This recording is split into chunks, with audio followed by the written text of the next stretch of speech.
Hello and good afternoon. Here is the news at 4. First, the highlights. Lagos State Governor urges Nigerians to support members of the armed forces. Federal government to review cancer care policy. On the 14th, volcano erupts in southwest Iceland.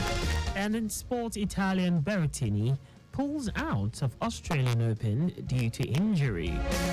And now the details. I am Akan Usen.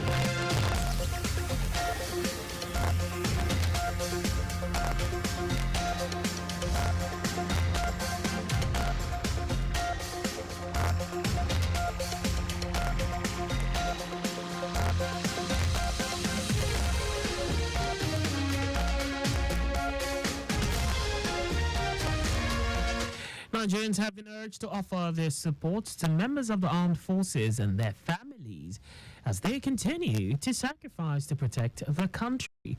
Lagos State Governor Babajide Sanwo-Olu made the call at the Interdenominational Divine Service held as part of activities to mark the 2024 Armed Forces Remembrance Day at the Chapel of Christ the Light, Alausa Ikeja.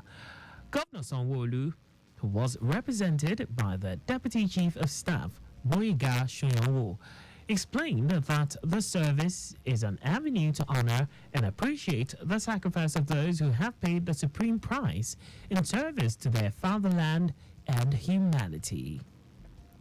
Today, the government and the good people of Lagos State are united, appreciate the sacrifice of the departed. 2, to pray for the continued repose of their souls. 3, to remember their families left behind, as well as those who have become incapacitated one way or the other as a result of injuries sustained in the war front. In his sermon titled Honoring Sacrifice, taken from John chapter 15, verse 14, the General Overseer, Mountain of Fire and Miracles Ministry, represented by the Deputy Overseer, Ladoja Abiodun, noted that success is built on the bedrock of sacrifices, as nothing great comes without sacrifice. Whatever you are doing that doesn't cost you anything, of course, if it is not painful, it can never be gainful. If you want to achieve what is worthwhile, you must know that it's through the pathway of sacrifice. Earlier, Commissioner for Home Affairs Ibrahim Layode reiterated the commitment of the Lagos State government to the welfare of the families of the fallen heroes, urging Lagosians to collaborate with the government to support the armed forces. We also will keep on supporting widows of the fallen heroes, that supporting them, contributing to them, as giving them also a life after the death of their husband. I think it's something very welcome that we also can emulate to do. In the highlight of the service, special intercessory prayers and thanksgiving were offered for Nigeria, Lagos State government, families of fallen heroes, and members of the armed and paramilitary forces. The Lagos Metropolitan Area Transport Authority Lamata has advised all commuters in the state to only use authorized bank accounts to pay for transport services. A statement signed by the consultant, Corporate Communication of Lamata, Kolawole Ojalabi, noted that the agency is aware of a viral video in which a group of ladies claimed that an official asked that payment for a train ride should be made to a personal bank account due to their inability to make payment via available POS machines arising from POS network downtime. Ojalabi explained that any ride on regulated public transport in Lagos State is paid for using the Cowrie card. According to him, to load a Cowrie card, commuters may either use a POS machine, load money from their personal account to a wallet linked to the card, or to a designated collecting account by the service provider. While noting that the state government appreciates concerted efforts to ensure property in all official transactions, Ojalabi pointed out that the claim in the viral video does not define or represent the services offered on the Lagos Rail Mass Transit's LRMT Blue Line system from Marina to Mile 2. He therefore appealed that in any case of infraction in the system by anyone, the general public should send an email to info@lamata-ng.com or call or SMS or WhatsApp plus 234 909 952 6282.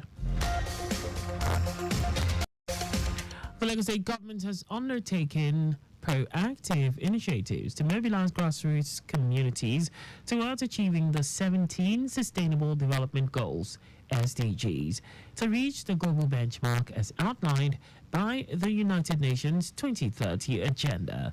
Expressing this during a tour of the state's SDG centers in some local government and local council areas, the special advisor to the governor on sustainable development goals, Oreoluwa Fini, said efforts towards ensuring that the aspirations of the global goals are translated into tangible and impactful actions at the local level is the priority of the present administration.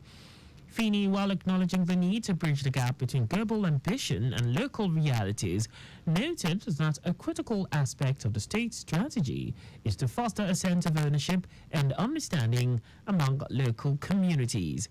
According to her, global evidence has indicated that local involvement with the Sustainable Development Goals, SDGs, remains nascent at best in many countries, while noting that the present administration, through its Themes Plus agenda, has put forth a vision of cities with vibrant public spaces, clean environments, and robust civic participation. The special advisor highlighted the importance of aligning this vision with the SDGs. And now to the rest of the stories.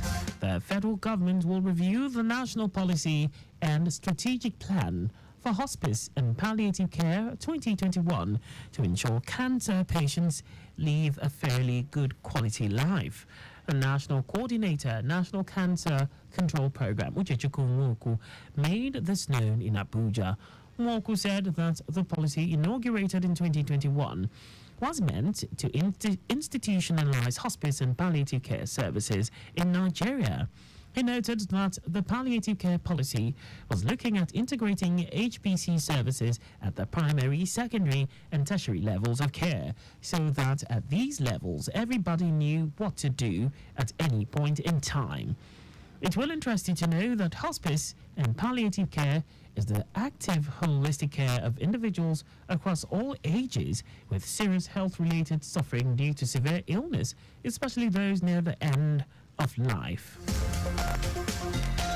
Information and Communications Technology, ICT service providers and contractors have been informed of plans by the federal government to undertake a comprehensive review of guidelines for their operations and registrations. The government announced that the review has become imperative considering the fact that the existing document has been in use since 2018, coupled with the necessity of nourishing the growth of the local information technology IT companies in the country. The National Information Technology Development Agency, NITSDA, under the purview of the Ministry of Communications, Innovations and Digital Economy, made the announcement in Abuja. The head of Corporate Affairs and External Relations of NITSDA, Hadiza Omar, said the review was designed to streamline the process for the delivery of IT services to ministries, departments and agencies of the federal government of Nigeria. And now to foreign news. A volcano is erupting near the southwestern Icelandic town of Grindavik. Seismic activity intensified overnight and remaining residents of Grindavik were evacuated. Grindavik was evacuated in November after another eruption, but some residents had been allowed home. Iceland has more than 30 active volcano systems. In our sports, injured former top 10 star Matteo Berrettini has pulled out of the Australian Open on the eve of a blockbuster first-round clash with Greek star Stefanos Tsitsipas. The Italian 2022 semi-finalists withdrew with a foot problem. Seventh seed Tsitsipas, who was beaten in last year's final by Novak Djokovic, will instead face Belgian lucky loser Zizou Berge. Berrettini has not competed since last year's US Open, where he retired from his second round match due to ankle injury. And that's all for the news at 4. Just before we go, speed, thrills, butt kills. Please do not drive beyond specified speed limits. You can follow us and like all our various social media platforms. On X, formerly Twitter, Lagos Traffic 961, Instagram Lagos Traffic Radio 961, Facebook Lagos Traffic Radio 96.1 FM. On YouTube, subscribe and watch us live on our channel, Traffic Radio 961. Did you know that the Sanwo-Olu administration upgraded to higher institutions to universities? You can get more details on the Lagos State Government website. To end the news, here are the highlights of the major stories. Nigerians have been urged to offer their support to members of the armed forces and their families as they continue to sacrifice to protect the country. The federal government will review the national policy and strategic plan for hospice and palliative care 2021 to ensure cancer patients live a fairly good quality life. We also told you that a volcano is erupting near the southwestern Icelandic town of Grindavik. And in sport, injured former top 10 star Matteo Berrettini has pulled out of the Australian Open on the eve of a blockbuster first-round clash with Greek star Stefano Tsitsipas. For contact with the newsroom, please send a message to Lagos Traffic Radio at lagostate.gov.ng. And that ends the news broadcast compiled by Kayode Mafalashiri. I am Akan Usen. Thanks for listening and please stay safe. Good afternoon.